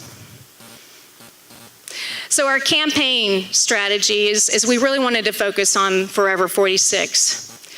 We have opportunities for people to support this project at all levels. We wanted to make sure that anybody and everybody could support this, that could participate in this campaign. So we're going to have bricks all the way to our Club 46 level, and there's opportunity to pledge over multiple years. Our campaign will really center on Club 46. This is the transformational giving level. And at this level, we have special benefits for our members. You've probably seen the cool apparel on the mannequins out front. So we'll have branded apparel for folks that want to join at this level. We want to make this a special sort of experience for our donors. And so Club 46, you're all going to want to be rocking a Club 46 polo, right? But we'll have special recognition. I think for us, we want to make sure we honor our donors at this level, and we celebrate alongside them how they uniquely want to support this project. There will be naming opportunities, individual naming opportunities. And here are some of those naming opportunities, which are also in that brochure. So you all received a brochure in your packet. For more information, you can just take that home with you, but we wanted to make sure you had all the information for this project. So as I said earlier, all gifts count at all levels. We don't want this to come across that if you're not able to get to the 25,000 at the leadership level, we want everybody to be able to participate, and we're going to need every dollar for this project. I want to thank John Moretz and Ed Bird for committing to serve as our chairman for this fundraising campaign. We couldn't have found 2 more dedicated, passionate folks, and they certainly are stepping up big and supporting this campaign, and you'll hear from them shortly. So the Early Silent campaign, our goal for this project when we got here today was for us to be at the 1 million mark or higher. And I'm pleased to say that we are beyond the 1 million mark. So we are already over $1 million towards this project. So we're off to a great start. Thank you.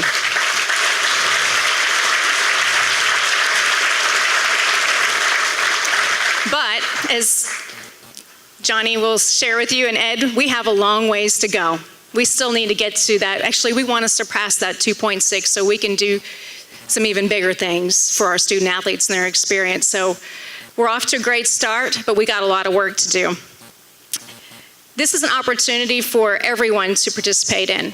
It's a team approach. The Bears Club, athletics, all sports, advancement, the Hickory community, we're all going to need to come together. There's an opportunity for you to pledge over multiple years, so we have a 3- and 5-year pledge opportunity. And the reality is for this project to get done, we want to get it done as soon as possible. So from a timeline standpoint, everyone in here is going to receive a packet along with all of our alumni and donors. They're going to receive a packet in the mail in the next week. We're going to request project drawings and plans. This is our ideal timeline. Peter, don't get nervous. Peter Kendall in the back of the room. But our goal is to be able to request drawings in September, and our goal is to secure 100% of the commitments for this project by the end of September. We'd like to put it out for formal bid later in the fall, and we'd like to break ground after our last regular season home football game. How's that, Coach Cronick? So our goal, this is ambitious, and certainly this is our ideal goal. We're going to need to get to work on this, is we'd love to be able to start construction in the new year. It's a 6 to 7 month construction timeline, and then we'd love to be able, a year from now, to be gearing up for a building dedication. And so it's aggressive, but Neil would want it that way, wouldn't he? He'd want us to get after it. And so we're gonna get busy fundraising and getting this project done. And I believe that with this room, with the folks in this room, we're gonna get there. Not only are we gonna get there, we're gonna pass it. So everybody has an information card in your packet and a Forever 46 pen. We would love for you to take out that form and just fill out your information, because for us to send information to you, we're gonna need everybody's information, your mailing address, etc. And then there's 3 boxes on this card, and I'd love for you just to select the ones that you're interested in, and that will give us a good start to our campaign push, so we'll know who is excited and fired up about this project. But if this is something you're ready to get started on, after this program, we're gonna have the opportunity for you to mix and mingle with the coaches. We'll have the renderings up. We're gonna have 3 different areas up here and then 1 out front. Come grab any one of us, myself, Ed Bird, Johnny Moretz, and ask us or let us know how you wanna participate. We will take gifts today.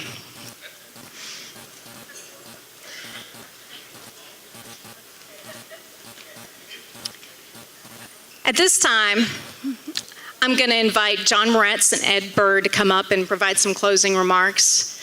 So hang on, strap in, because you guys are in for a ride. This is going to be an exciting finale. So come on up, Ed and Johnny.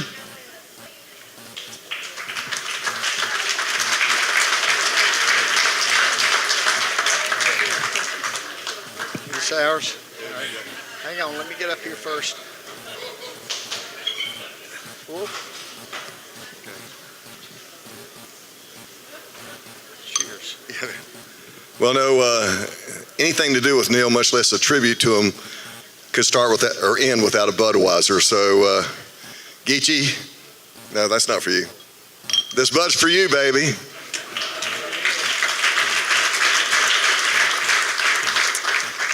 As it goes up my nose. I never did like that beer, but for Neil, I'll do anything. Okay. You've been here long enough, so this is 46 seconds, and I'm handing over to my partner in crime, Eddie Bo. And again, I'm Johnny Mo. And I'm Eddie Bo. yeah, that's that one. And that rhymes, so that's good. Now, the only thing, everything I was going to maybe say has been said, and you've heard already all enough. So we're the finance captains here, and if we really got to say anything now, then I would say that it would be falling on ears that weren't here tonight or didn't hear the stream, because I'm sure you're inspired, you're loyal to LR, you have a love for Neil, and the last thing I'll say is Geechee always had a saying, every day counts. And I will say this day, this moment counts a little bit more. And he had a special gift, and we want to make this campaign. There's never another day that we can do to honor Neil forever, like the Forever 46. And therefore, his spirit will always be with us. He'll always be on our shoulder. And I know you want to make that happen. So we look forward to connecting with you. Thank you, Johnny Mo. I know Ashley asked Rick and Mike and Ryan if they could tell the group something about Neil's love life. And they dodged it. Really? They completely dodged the question. So I'll probably get in trouble with this, but from my wife over there, but Neil and I hung out somewhat together because my wife lives in South Carolina most of the time, and I'm still working here some. So Neil and I would hang out together, okay? So we're at, it's 242 is what it's called now. No, that's what it was called. It's called Cafe Rule now. So Neil and I were there one night having dinner. And of course, Neil doesn't eat dinner. Neil has a little piece of steak about the size of your thumb. And I'm feeding my face. So we finish and we go by the bar. And there's a group of women there of a certain age. Now, Sandy, this is way before he met you. This is years, Sandy, this is years before he met you. So there's some girls there of a certain age, and so they know Neil. And we visit just a minute, and so, I'm headed kind of edging toward the door, and so one of the ladies says to Neil, so where are you going? And he said, I'm going home. And she says, oh, you got to go home? And Neil says, yeah, I got to go home. And so we visit a minute. She said, dang, you really have to go home? And Neil says, yeah, I got to go home. So we edge on out to the door. And I said, damn, Neil, she was begging you to stay. She was begging you to stay. And he said, Eddie Bo, always leave them wanting more. That's Neil. So, as they say in the South, we've had us a time tonight. And no gathering in honor of Neil would be complete, Neil with 2 L's, by the way, would be complete without a nod to his favorite composer, musician, that he loved just with every ounce of his heart. He loved Leonard Cohen. So you've heard this before tonight, but I want you to, I want it indelibly etched in your heart. Ring the bells that can still ring. Forget your perfect offering. There is a crack in everything. That's how the light gets in. In 2002, Lenoir-Rhyne and Hanley Painter rang the bell. And Neil answered the call and came home to Lenoir-Rhyne. The light that he shed on this university and this community will never be forgotten. So tonight, we're ringing the bell. And we hope you'll answer the call in the memory of our great friend Neil. Tommy Deal, what time is it?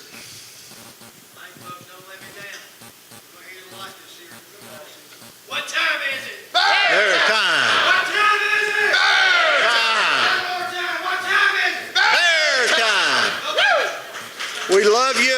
All right. Safe travels. Kim, you want to close them out?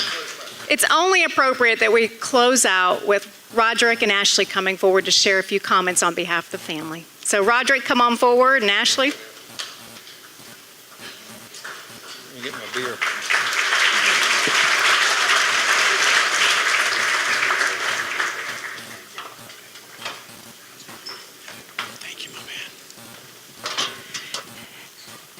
Well, I just wanted to say thank you to everyone for everything you're doing. Thank you to Johnny Moe, to Roger Maxi, to Ed Bird, to Kim Tate, to the Bears Club, to all the athletes, coaches, everyone who works there.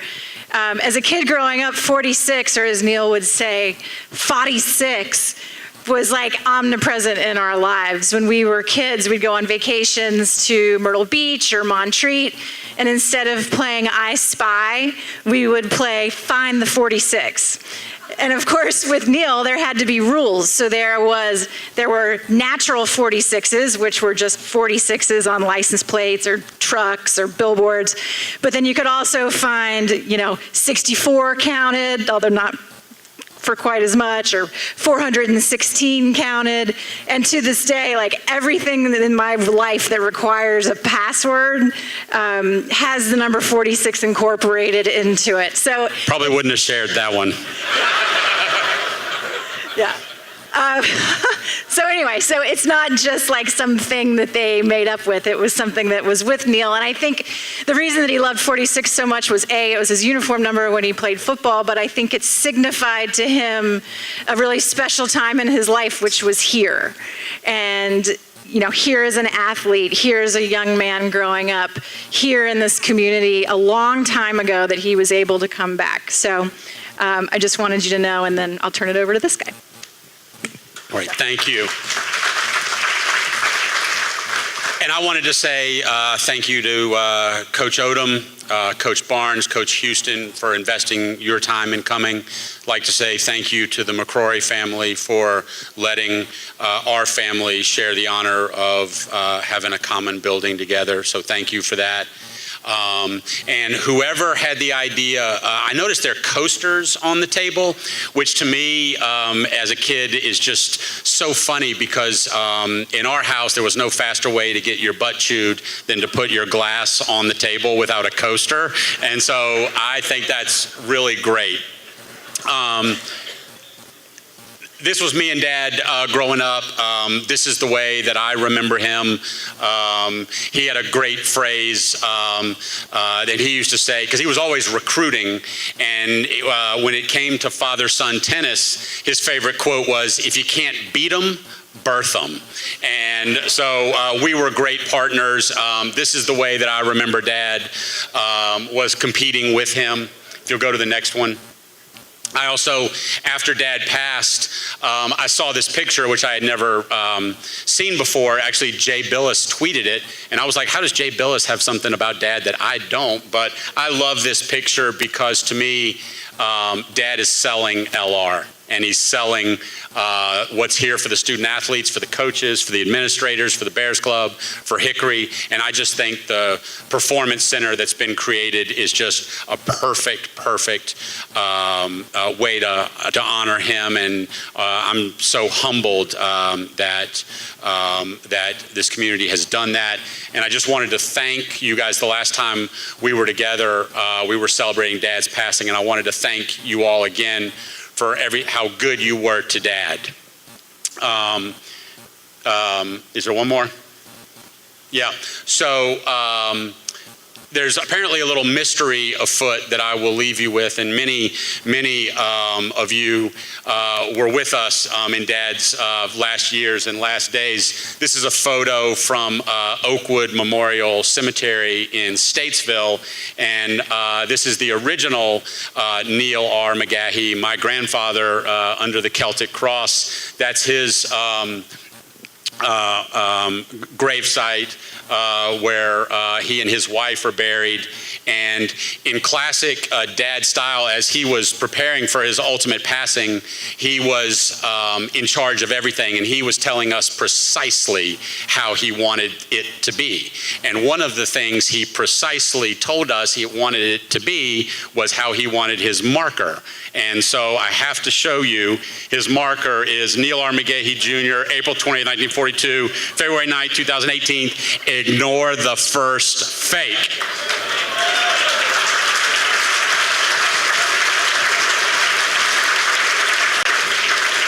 And the reason, of many reasons, it says ignore the first fake is because Dad isn't there. And so you can go visit him, but you gotta ignore the fake because he won't be there. But I tell you where he is, and I think that he is here with us tonight. And I think he would be really happy. And if he were here, I would want to say I miss him and I love him. And he would say he loves y'all too. So thanks for an absolutely incredible night.